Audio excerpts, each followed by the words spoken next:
folks, Rob Daniels here from the movie, TV, and video game soundtrack program Visions in Sound. I am on 12 to 2 a.m. every Saturday morning on 98.5 CKWR, and you can also find me on visionsinsound.ca. And I can be found there if you're looking for the show. There's a lot of interviews, there's a lot of extra stuff that you might want to check out there. In any case, so here we are, week 25. Yes, week 25, and what I've got for you this week is another good one. Now, if you recall, a couple of weeks ago, I did a soundtrack called Valiant by a composer named of George Fenton. Now, I did not plan this originally, but what I'm going to be doing this week is a rather interesting score to a 1990 film called Memphis, Belle, with a score also by George Fenton. This is a really good score, I have to admit. It's one of those... George seems to have this knack for doing the wartime stories, because it really comes through here. And one of the things right off the beginning is that you get this this particular like I said, there's definitely a feeling of the era here. Again, you get the flyboys. You get this really cool thing with the whole idea of the bomber and that sort of thing. There are some really good tracks here. And what I'm going to do is I'll start off with the main title, because what it does is it uses what is known as Danny Boy or the London Derriere. And have a listen, and you'll understand what I'm talking about.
So yeah, there's also, and you can see what I mean here, but you can also see that there's a lot of traditional stuff here. There is a version of Amazing Grace, and to be honest, I've never lived in the South, so it's interesting to have the whole idea of the Memphis Belle, the whole idea of Memphis and that sort of thing. You can hear it here, definitely, in the cue that comes through here as well. This is Amazing Grace, but done in kind of with a banjo and some Southern style. You can have a listen.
So yeah, if you're not familiar with the film, it is about the bomber, the Memphis Belle, and kind of its last mission as it goes through a whole bunch of trials, and it comes back damaged and limping back.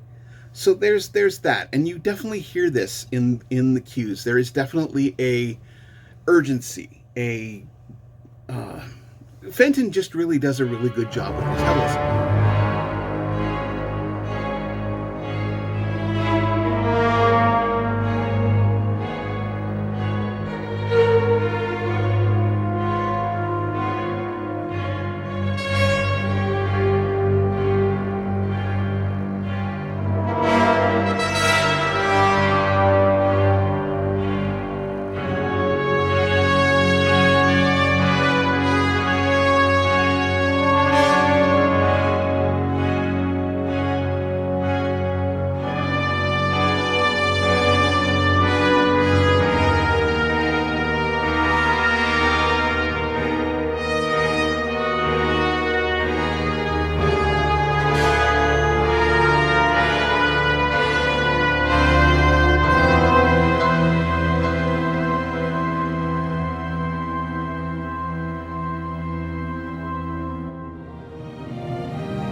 So yeah, there's some great stuff here from George.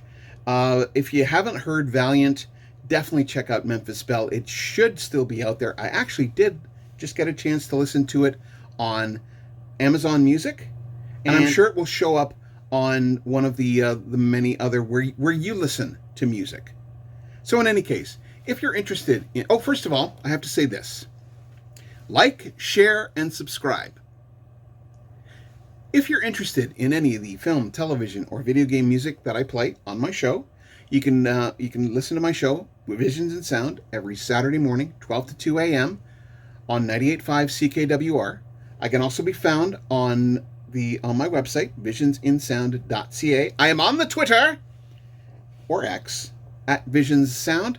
I'm also on Blue Sky now, so you can find me at visionsinsound.bsky.social. And I can also be found on GoodPods, a downloadable app for your phone or other type devices. And I can also be found on many of the other podcatchers out there, including the likes of Apple Music. So there you go. Get out there and enjoy great scores, wonderful scores, not just necessarily your regular roster of composers. There are some really great composers out there that are worthy of your time. So as I've said, have yourself a great day. We'll see you soon. Bye for now.